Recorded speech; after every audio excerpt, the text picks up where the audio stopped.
and the Field Notes Regional Representative for the North Central Soil Survey Region. As a regional representative, I serve on the Field Notes Review Committee. The Review Committee solicits and selects topics for each webinar.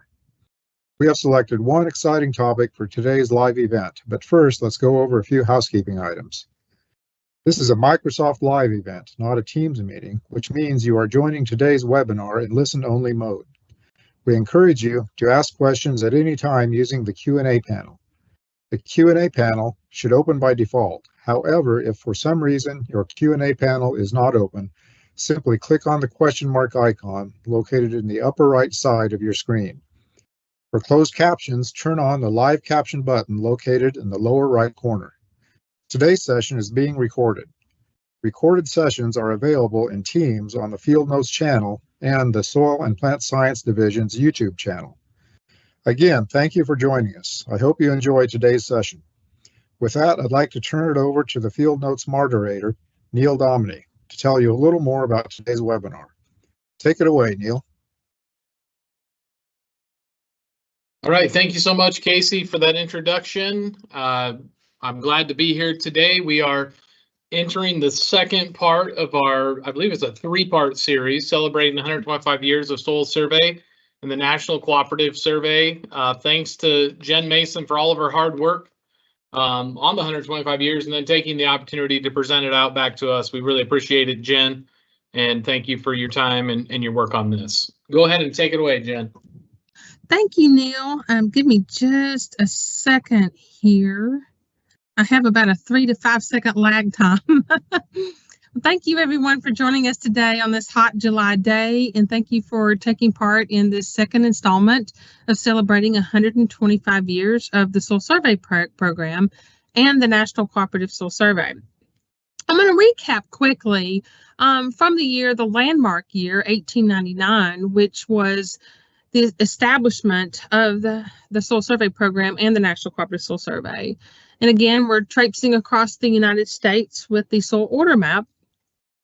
And during the year of 1899, the 55th Congress passed the Agriculture Appropriations Act of 1899, and May 3rd of the same year, an annual appropriation of $16,000, a whopping 16 grand, with the authorization for the investigation of the relation of soils to climate and organic life, which that was part of our original Appropriations Act during 1894, and then later 1897.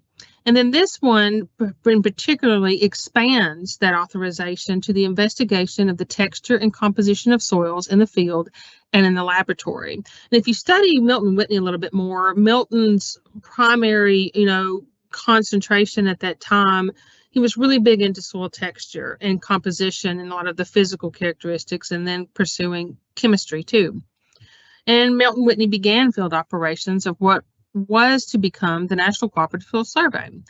In a prophetic letter to the transmittal to President William McKinley, accompanying the initial publication, Field Operation of the Division of Soils of 1899, Secretary of Ag James Wilson wrote, "It covers not only the most important work of this division, but is, in my opinion, regarded in the light of the possible results of the information which has been secured thereby, the most important work of this character ever undertaken in any country." The area mapped in 1899 actually totaled around 720,000 acres of 4 separate soil surveys, one in Cecil County, Maryland, the Connecticut Valley, which took place over Connecticut and the state of Massachusetts, the Salt Lake Valley of Utah, and the Pecos Valley of New Mexico. All but one of these soil surveys was made in cooperation with state agencies. Initially, in the cooperative process of making and producing soil surveys, Milton Whitney established national standards and methods for soil survey. Agricultural experiment stations would be cooperators, but the published soil survey would be issued by the Division of Soils. The survey methods used would conform to Whitney's methodology, not to the standard of the individual experiment station. And take note right there, as you see early on in this, the standards were created and held on the federal sector. And as we move through this series, as we celebrate, our creation and our survival and existence over 125 years, You will see some of this evolve as we move forward in time and increase in the number of partners and cooperators under that umbrella of the National Cooperative Soil Survey. The series of published surveys would have a uniform format and be recognized as a part of a national inventory. The National Cooperative Soil Survey originally was a cooperative undertaking mainly involving the United States Department of Agriculture and the state ag experiment stations. During its inception, other federal, state, and local agencies cooperated on a very small scale. As soil surveys were recognized of value across the nation, the cooperators that originally worked in conjunction with USDA and the ag experiment stations on a very small scale grew to take on a more prominent role in the development and production of those surveys. In many cases, the term soil survey program and the National Cooperative Soil Survey are used interchangeably, and in reality, it would be very difficult for one entity to exist without the other, as you saw in very many aspects, primarily legislation. It's hard to exist without the work being done. That was proven in 1897 in that document, The Soils of Tennessee, where Milton Whitney he began to set the stage for this cooperative and partner type structure type umbrella of the National Cooperative Soil Survey. One entity is doing one part of the work, the other entity is doing the other. And in essence, that's really the core of the survival of both over 125 years. Again, back when I said in the first installment, this entire structure and this entire delivery is very unique in the world and is what strengthens us in how we deliver our work and how we gather our work. We'll cover the first of these surveys. If you notice really quickly, we began to use photography in a lot of these documents in the late 1800s. This is a photo of podunk soil series, or podunk soils, broadleaf tobacco area. Again, I'll talk about this in a few seconds. The focus of two of those soil surveys was tobacco growth. The land use primarily was tobacco, and these were termed in the eastern United States as the tobacco soils. And we will cross the soil order map of the soil order entosols. I know the primary soil that tobaccos like are ultisols for sure, but we can't leave our entosols out of the picture when we traipse across the map. Can't leave them alone. But with the advent of the soil survey program in 1899, the nature and extent of soil erosion came under closer scrutiny of soil surveyors, and soil erosion control became an important topic in the soil survey reports.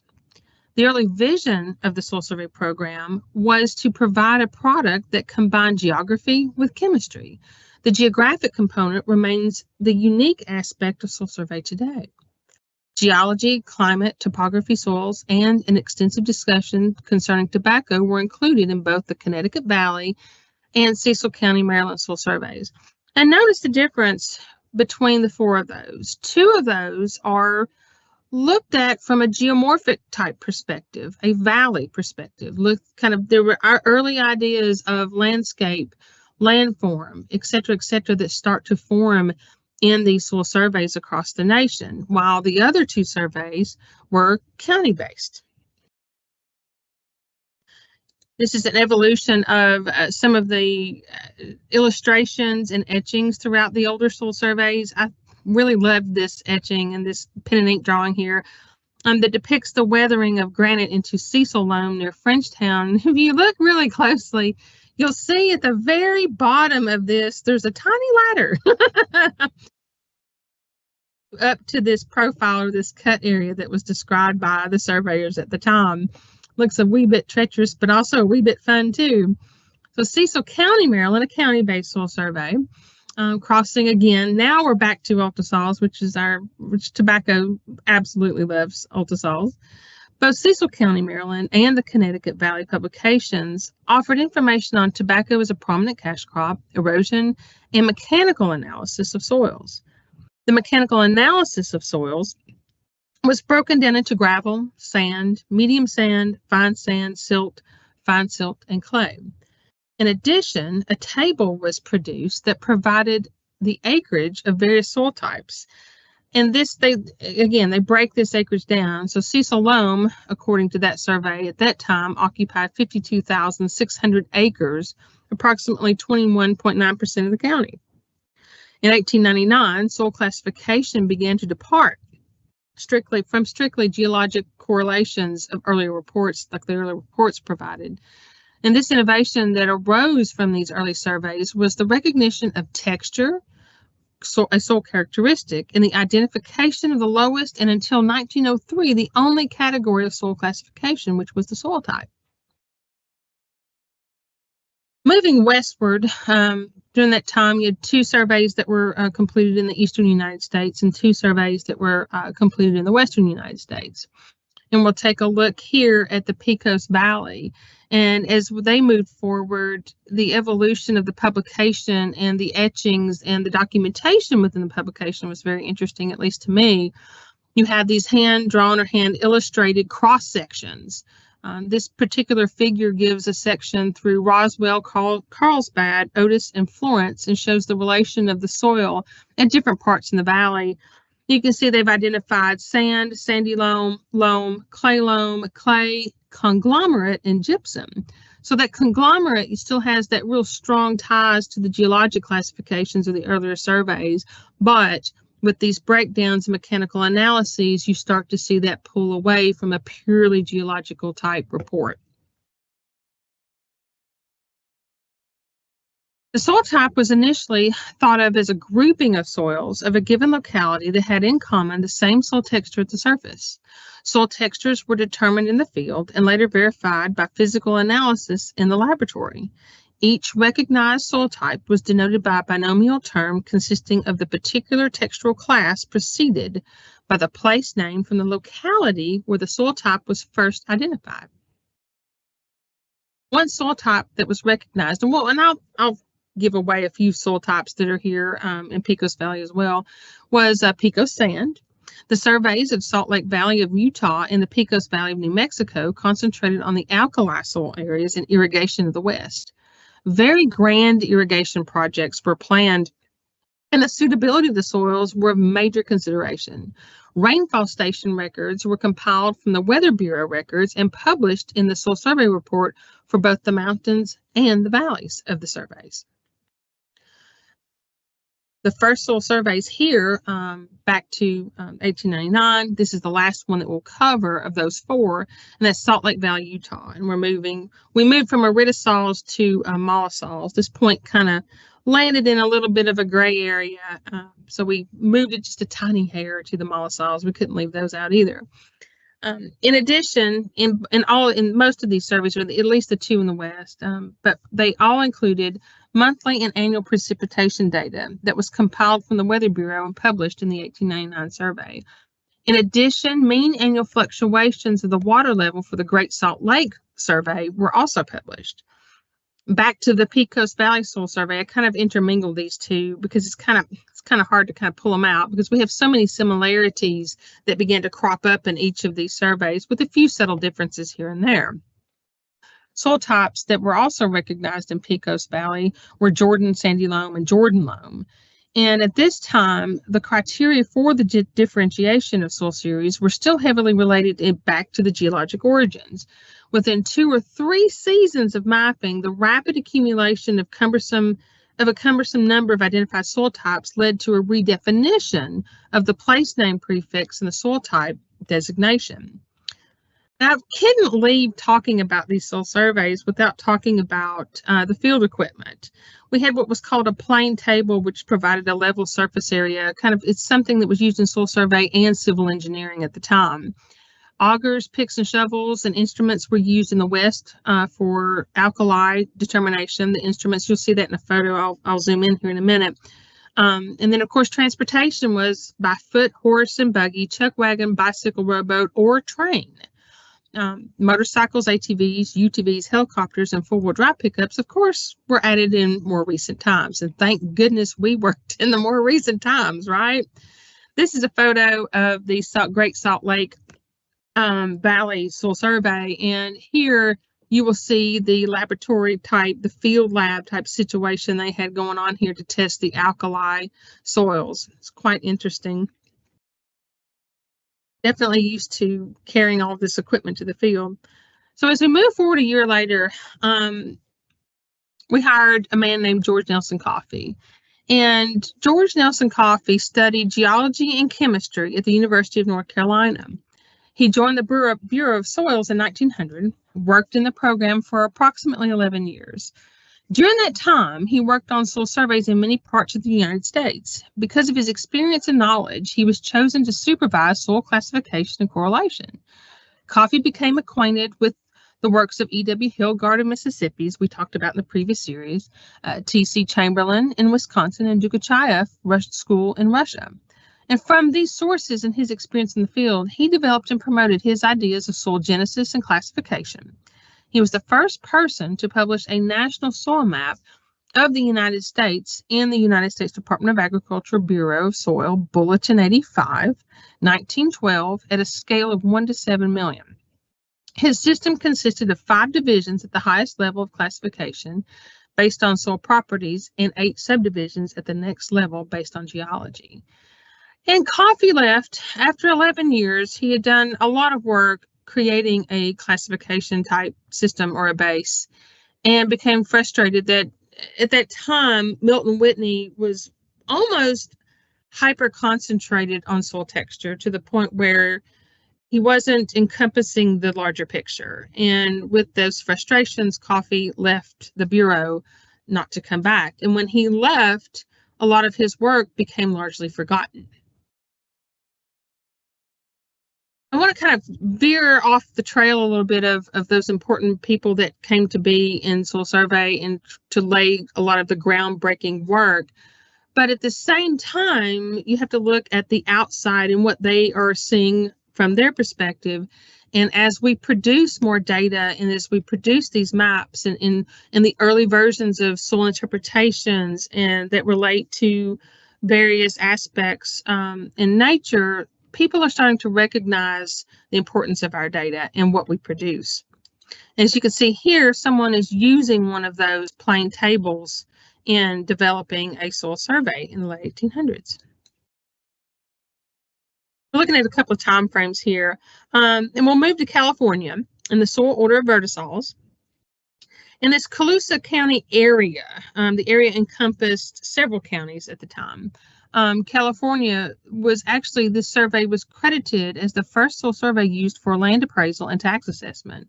The Glenn County Board of Supervisors, which is one of the counties in this survey, really liked the work so much they extended the survey later to encompass their entire county and not just parts of their county.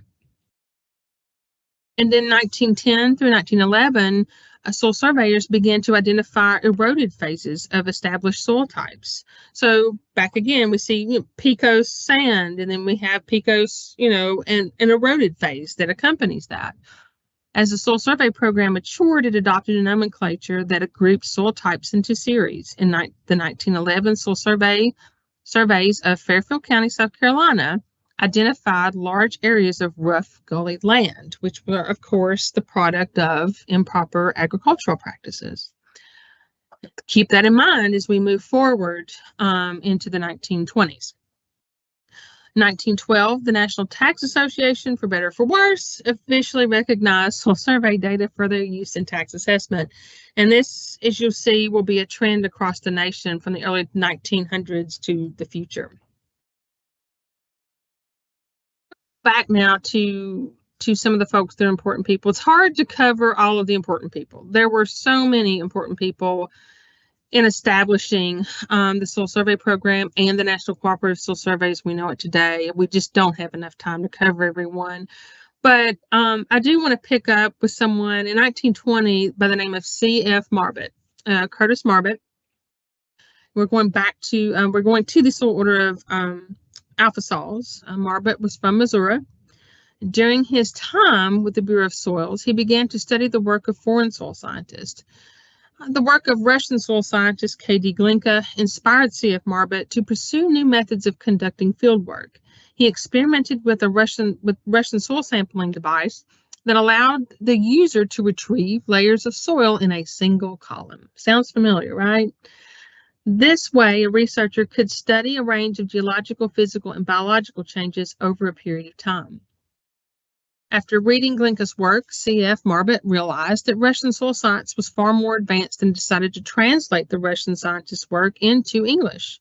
C.F. Marbett's translation brought new methods of soil study to the United States and helped American scientists stay up to date with international developments in the field of soil science. He did not limit himself to studying work of other scientists. Over the next few decades, he conducted field work across the Great Plains, Central and South America, and Canada. He published his findings in scientific journals and government reports. And perhaps his most important contribution to soil science was the development of the Great Soil Groups map of the United States. It's, after reading David Rice Gardner's thesis and several other documents, it's kind of unknown to a certain degree whether or not C.F. Marbett took any of George Nelson Coffey's work. C.F. Marbett really began the movement in soil taxonomy and classification in the United States by studying this international work. He was very internationally renowned and then catapulted us forward into establishing, hey, you know, we need this classification system to accompany the work that we're completing and publishing from the field. We're going to bounce around again to the Upper Peninsula of Michigan in the order of alpha sols again, and kind of look back at that broad land use application of soil survey interpretations. In 1922, the Michigan Land Economic Survey of Charlevoix County. This was a cooperative soil survey program involving Michigan state agencies, the U.S. Geological Survey, and the Bureau of Soils. The program combined a basic inventory of resources with an economic analysis in the field work. Teams of foresters, geologists, soil surveyors, and others prepared maps showing soils, topography, water, geology, cover land use, including man-made structures and improvements. They really packed a lot into this publication. But what is so great about this is that look at the need that they saw and look at the cooperative effort there. You had foresters, again, your early connections to vegetative communities right here that carry on from Hilgard's work in Mississippi. Then in the interpretation of the basic inventory, the fieldmen cooperated with the economists and the other specialists in a broad study of problems and potentialities relating to agriculture and industrial development. So you've got a lot packed in here, like I just said. You've got urban development, industrial development, which gets into and leads up to your modern day soil survey. You have a lot with what seems to be vegetative communities. We're relating this to geology, topography, water, the whole 9 yards. You've got pretty much everything packed into this publication. This was a groundbreaking moment in the cooperative part of this. Just look at the number of entities that came together to prepare and document this particular publications. This is a direct product of the 1897 publication, The Soils of Tennessee. We're expanding the cooperative right here. And we expanded again in 1925, just a few years later. We have the Bureau of Reclamation. And here we're kind of on the line between iridosols and entosols, so we'll give both of them credit. And established in 1902, the Bureau of Reclamation is known for the dams, power plants, and canals it constructed in 17 western states. The Bureau of Reclamation constructed more than 600 dams and reservoirs, including the Hoover Dam on the Colorado River and the Grand Coulee on the Columbia River. In the West, after many large-scale irrigation and reclamation projects had failed for lack of adequate data on soils, some of the employees of the Soil Survey Program were assigned to assist and advise the Bureau of Reclamation in the interpretation of soil surveys as a basis for classification of land in proposed reclamation projects. This work started in 1925 and led to the establishment of a program of soil and land mapping within the Bureau of Reclamation. At scattered locations across the country, the start was made on correlative soil studies and on the relation of specific soil types to the occurrence of various plants and animal diseases and infestations.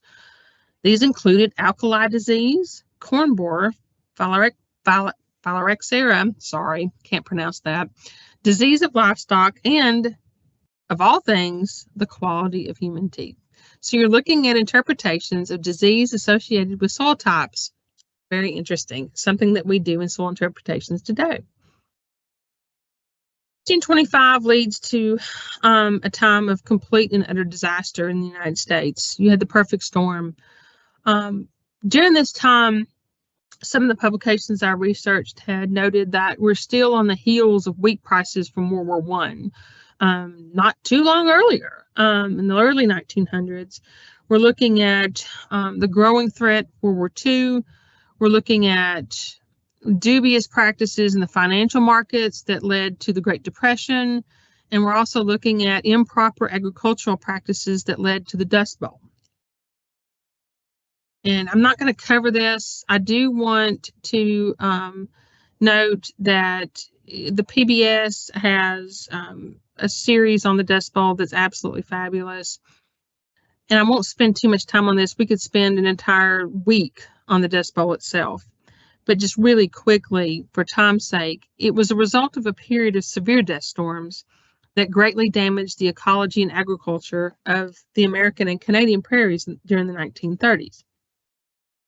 The phenomenon was caused by a combination of natural factors, such as severe drought, human-made factors, such as failure to apply dryland farming methods to prevent wind erosion, most notably the destruction of natural topsoil by settlers in the region. The drought came in 3 waves: 1934, 1936, 1939 through 40. But some of the regions of the High Plains experienced drought conditions for as long as 8 years. Back to notable figures. One of several themes that I reiterate through this series is the connection of the notable people. They put forth legislation, they put forth action based on their experience. They all had experience in agriculture to some degree. Some may not be as large of an agricultural, field as others, but they had touched on it back in that day. I mean, agriculture was king, right? So a man named Hugh Hammond Bennett comes onto the scene and graduated from the University of North Carolina in 1903. And his first job with the Bureau of Soils began on July 1st, 1903. He educated the public and politicians through a series of speaking engagements on soil erosion. And he was so passionate about this because he grew up on a farm. And in a lot of the documentation I read, it does note that his father took notice of failing agricultural practices on their farm and made attempts at correcting the types of agricultural practices he used to prevent the erosion of his topsoil. So seeing this on his own farm growing up, he relates this back to this nationwide disaster that we are embroiled upon. And he identifies areas where the combination of geography and agricultural systems caused serious erosion. Based largely on his campaign, Congress authorizes a series of soil erosion experiment stations. Bennett selected locations for experiment stations where interdisciplinary teams of researchers established plots to measure erosion conditions under different types of crops, soils, rotations, and various agricultural management practices. The origins of erodibility data that support the universal soil loss equation and later the revised universal soil loss equation reach back to these pioneering studies. September of 1933 should not pass without recognition. That date marks the selection of Hugh Hammond Bennett as the director of the Soil Erosion Service, SES, which was the predecessor to the Soil Conservation Service. I don't know how many of you out there like me, I grew up, my grandfather was on the board, what was used to called ASCS, which is now FSA, grew up knowing it as the Soil Conservation Service. So when I started mapping, the immediate connection to the farmer at that time was, I'm not with NRCS, I'm with the Soil Conservation Service. But we'll talk a little bit about this agency change in the last series. And the creation of the Soil Erosion Service was critical to the future of federal soil conservation activities and the history of Soil Conservation Service and Bennett's recognition as the father of soil conservation. And can anyone guess, you can put it in the chat, in the QA, I'm sharing my screen right now, I can't see that, but can anyone guess where Bennett's first mapping project was with the Bureau of Soils? And what's so wonderful about his role was that Hugh Hammond Bennett crossed cross the streams per se. He was a soil scientist, but he also saw the importance of the conservation districts. And there's an entire section on his role and involvement with the conservation districts, which is another, an entire hour of discussion about the conservation districts. We have such a rich history in the evolution of our field and working with the Soil Conservation Service, later NRCS. And recognizing, as a soil scientist, he recognized that without what we produce, it would be very hard for this agency to change the minds of folks to have a better future for the country and the world of agriculture. Walking across the entire nation, there's an entire photo documentary of him on these severely eroded lands across the country. And having that connection as a farmer was an empathetic way to change the mind of the farmer, to say, hey, look, I've seen your struggle. I know where your struggle is. My dad tried to change things a little bit this way, and it might have worked and it might didn't. So having that connection is what helped change the minds of a lot of these farmers, and relating that to a national disaster. In fact, it is said that he timed his speech to Congress when the dust hit Washington, D.C. It traveled that far. Traces of that dust cloud hit the nation's capital. He did the perfect political and the gift of gab kind of all came together at the same time. And then we now have what is called the Soil Conservation Service, later the NRCS, which is who we are today. But that's one key message that I want to end with today, is that connection with your customer. Without this connection, Hugh Hammond Bennett could not have made the movements he did in the establishment of the Soil Conservation Service. Having that experience to say, hey, I know where you're coming from, really helped him move the agency forward. Did anyone guess where he was? I will check the Q&A here in a minute, Neil. But with that, this really concludes our series number 2. I wanted to take you up to the Soil Conservation Service, and then in the third installment, we'll move forward from that particular time to today, which I know is a lot of time to cover. But again, we have such a rich history, it's hard to cover everything in about 30 to 40 minutes. All right. Thank you, Jen, for the presentation. If you do have questions, please submit them in the Q&A pod. We appreciate what you've done here, Jen. I'm going to switch back to our PowerPoint here. I think I did that right. You did. I've got about a 3 to 5 second lag here today. All right. So first of all, some questions that rolled in. One is not a question, just a fun fact about Milton Whitney. Mm-hmm. Someone recently learned that supposedly Whitney could determine the kind of soil the tobacco was grown in based on the aroma of the cigar smoke. The same with whiskey from Scotland to Ireland. You could supposedly taste the different where the whiskey comes from based on the peat taste versus the heath taste. But I did hear that. I should have put that in the story map because that is a really fun fact. That's so cool. Next question. Can the story map link be put in the chat? We will have the recording available. We won't have the story map link until the 3rd series. We want to make sure that's all built out and through external affairs, but we will have the recording ready on our field notes page. So we'll have that link out to everyone. You can watch the recording. Both recordings will be available.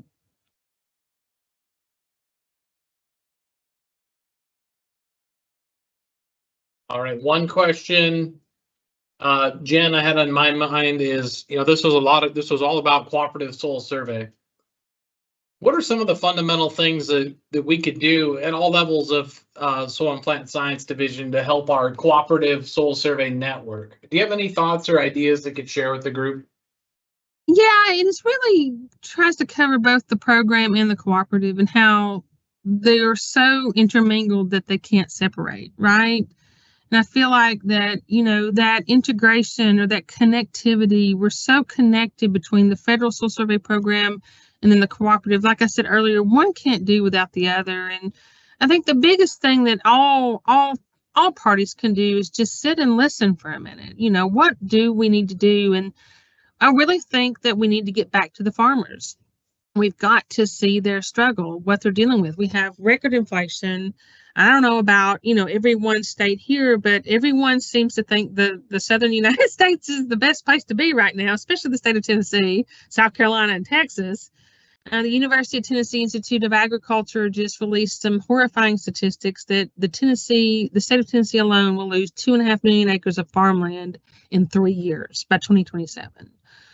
So, as my time as a project leader, I spent a lot of time chasing lost farmland to gather that data as fast as I could. And that's going to put economic pressure from an agricultural standpoint. It's going to get kind of scary, over the next decade or so. But reach out to your farmers. What do they need? A really good way to reach out. We have so many products with DSPs are a great way. They're interested in ESDs. They're interested in raster mapping. A lot of our folks, especially in the Western United States, they're precision ag farming. And get involved in your local university, your experiment stations. I know it's hard with all the work we have to do, but I think everybody, from the states to us to our partners and cooperators, we just need to kind of sit down and listen to each other and then try to figure out a way forward, because there's so much potential. We have potential. We offer so much that most people don't even know what we offer. When they find out what we offer through Web Soil Survey, they're absolutely astounded that they see something that benefits them, especially in this world of inflation and people moving, and they need they need all this information yesterday. The Web Soil Survey is the best communication tool with our customers, especially landowners, farmers, ranchers, urban areas. They absolutely are blown away by what we provide to them. And definitely just keep the communication lines open. That's the best way to move forward. And the best advice that I can give is communicate. All right. Thank you for that, Jen. I'm going to check the Q&A pod one more time. Oh, got another comment. Impressed, the old Soil Survey staffs wore suits and never appeared to be dirty. Oh, yeah, I know, right? Yeah. There were some where they looked pretty rough. It was probably picture day, so everybody had to look their best.